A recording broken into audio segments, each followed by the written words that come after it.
So first step after you take the wheel off, I support the assembly so that when you take the shock off next, it doesn't kind of just drop. It's not going to hurt anything if it drops. It's just, I don't like that kind of, jolt going on. So hold it up with a jack and then go ahead and start to take the shock off. So on the top of the shock is this 9/16 bolt. This is right here supposed to be so that you can grab onto it with a wrench. This one's all stripped out, so I'll show you what I did as a kind of a trick to get that undone. But once we get that going, we'll just be undoing this bolt. So normally the shock turns. Instead of turning the bolt, the whole shock itself turns. So what I've been doing is getting a big pair of channel locks and just grabbing it right there while I'm doing the bolt on the top.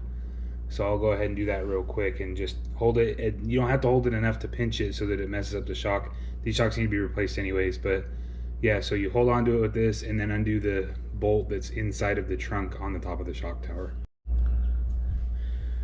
All right, now that you've unbolted all of that, you should be able to slowly drop it down with the jack. And then once the shock comes out of the spot, push it down and then slide it to the side so that you have more room. Like that. So now the actual cone is exposed. So for this part, I remove the jack because the farther down this goes, the easier this is to come apart. So this one's stuck in there pretty good. So you shake it. If that's not working, since I'm going to be replacing these cones anyways, I get in there with a screwdriver, kind of pry it up a little bit. Trumpet comes out. Cone should just pop out, but if it's stuck in there pretty good, it'll. Old cone comes out. So this is the old cone that we just pulled out. This is the new one.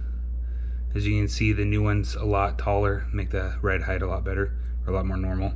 So let's go ahead and put it in like that. So I grease the end of the very end of the trumpet right here, and before I put it in, and then you just slide it in the way that you took it out, and it should be good. All right, got the grease on there. Go ahead and stick it where it was. If it doesn't have a ton of room in here, you can push that control arm down just a little bit until it slides like that, and then move your shock back up, and then get it all settled, and then we have to pull this all back together.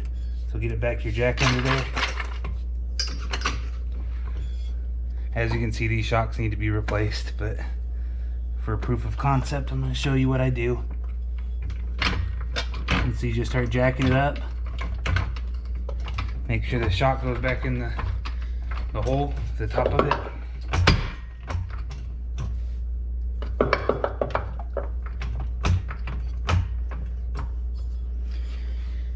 And put everything back together.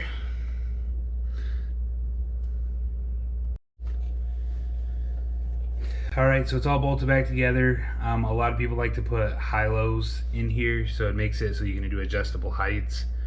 I don't really care that much about it. I just like driving the car. So there will be a substantial ride height difference, and I'll show you a picture of the other side right now.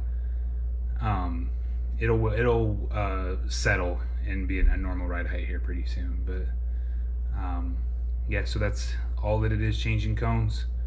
It's pretty simple on the back. The front is a pain and you need a special tool, but yeah, the back is pretty easy. So if there's any questions, comments, please let me know.